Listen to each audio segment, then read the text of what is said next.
Queridos, eu queria já passar na meditação da palavra e queria que você abrisse a sua Bíblia no livro de Marcos. Eu queria ler do versículo 18 até o versículo 20. Marcos 5, verso 18 a 20. Olha, aqui diz assim: entrando ele no barco, rogava-lhe o que for endemoniado que o deixasse estar com ele. Jesus, porém, não lhe permitiu, mas disse: vai para a tua casa, para os teus, e anuncia-lhes quão grandes coisas o Senhor te fez e como teve misericórdia de ti. E ele foi e começou a anunciar em Decápolis quão grandes coisas Jesus lhe fizeram, e todos ficaram maravilhados em nome de Jesus. Tá bom? Vamos orar? Pai, nós te agradecemos pela tua palavra e pedimos que ela produza vida nas nossas vidas, em nome de Jesus. Usa, Senhor, a minha vida para compartilhar uma palavra de salvação em nome de Jesus. Amém, Senhor. Queridos, essa semana eu tenho compartilhado muito com você sobre Jesus, o restaurador de história. Na verdade, meu irmão, a nossa vida, a minha vida, eu só sou o que sou pela graça de Deus, e a gente vê aqui na nossa igreja quantas vidas transformadas, quantos milagres, e isso é fruto só de Jesus na nossa história. E essa história que nós lemos é o finalzinho da história do chamado Gadareno, um homem que morava numa região de Gadar, e ele ali cresceu. Uma das coisas que eu acho interessante, quando a gente lê esse texto, era um homem endemoniado, um moço endemoniado, possuído por muitos espíritos maus, que causava naquela região um transtorno. Na verdade, ele estava vivendo uma história que lhe foi imposta. A gente não entende isso, mas na verdade a gente vai fazendo escolhas, né? Eu sempre digo que a gente escolhe hoje, amanhã faz falta, né? Às vezes a pessoa escolhe: não quero ser rebelde, amanhã faz falta a família. Eu quero viver sozinho, amanhã faz falta a família. Foi viver sozinho, amanhã faz falta. Eu não ligo para dinheiro, amanhã faz falta. Eu não quero mais esse emprego, amanhã faz falta. Quer dizer, a gente vai tomando pequenas decisões ou situações que vão empurrando a gente e traz um determinado destino, que na verdade não é o que a gente queria viver. Mas infelizmente, eu tenho um versículo que eu acho muito legal em Jeremias 29:11, que diz assim: eu sei o pensamento que eu penso de vós, pensamentos de paz e não de mal, para vos dar o fim que desejais. Quer dizer, existe um fim que eu desejo e que necessariamente eu não sei como chegar lá. E aí eu vou fazendo escolhas durante a minha vida. Quando a pessoa rejeita Jesus, quando a pessoa rejeita o bom senso, quando a pessoa rejeita pessoas que vão entrando, porque tem gente que descarta as pessoas assim com uma facilidade muito grande. E muitas vezes nós acabamos descartando alguém que seria uma grande bênção na nossa vida, mas nós nos damos o luxo de descartar. E isso é um problema. Esse moço está vivendo um projeto de vida que não é o que ele sonhava, mas infelizmente é o que ele foi plantando. Como criança, como adolescente, como jovem, ele não percebia que ele estava abrindo portas para o mal. Você pergunta para qualquer morador de rua: você sonhava em chegar nesse nível? Não. Você sonhava em ser um drogado? Não. Você vai lá na boca, você sonhava em ficar fumando crack o dia inteiro? Não.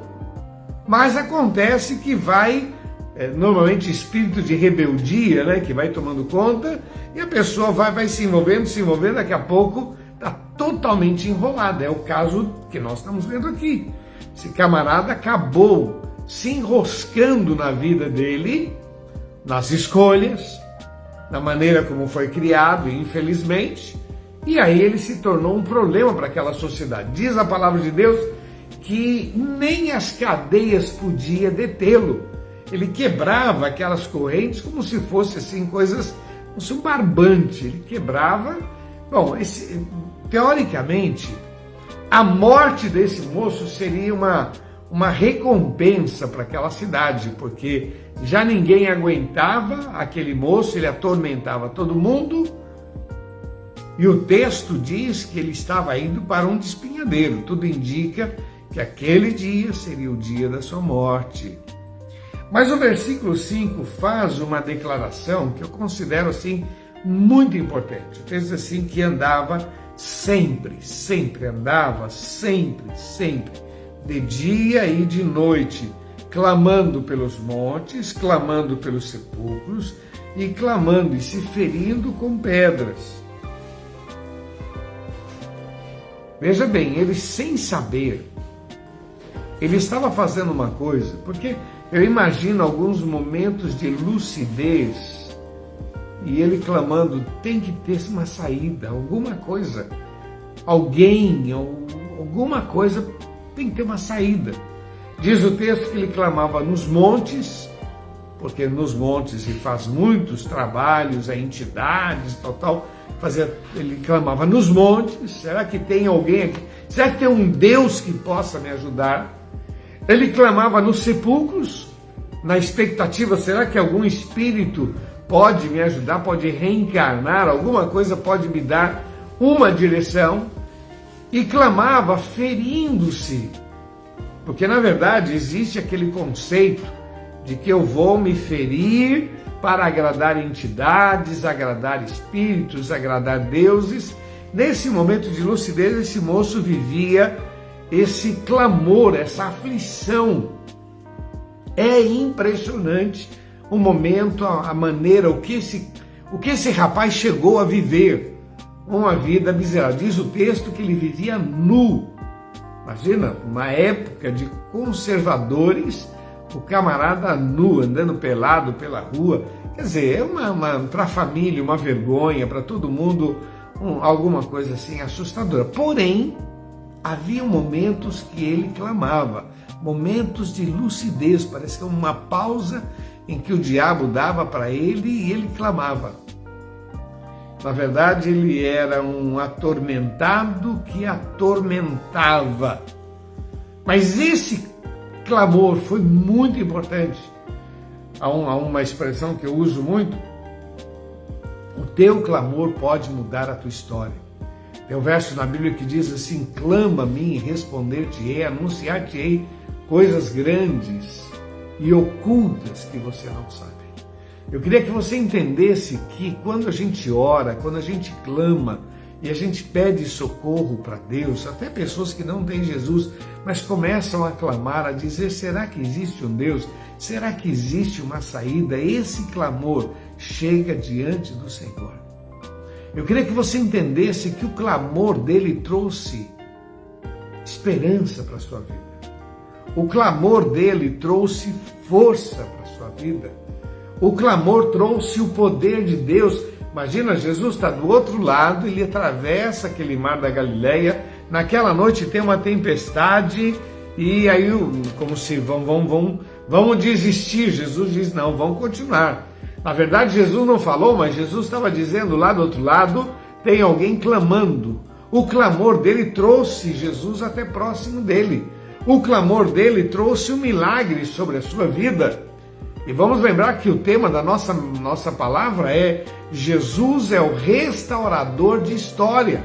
Jesus chega do outro lado e quando ele chega, aqueles demônios se manifestam, o camarada começa a se estribuchar, Jesus repreende, pergunta qual é o seu nome, meu nome é Legião, estamos aqui para atormentar. Jesus diz, sai dele, e aqueles espíritos disseram, queremos entrar naquela manada de porcos. Jesus disse, então vai, ele está livre, vai para lá.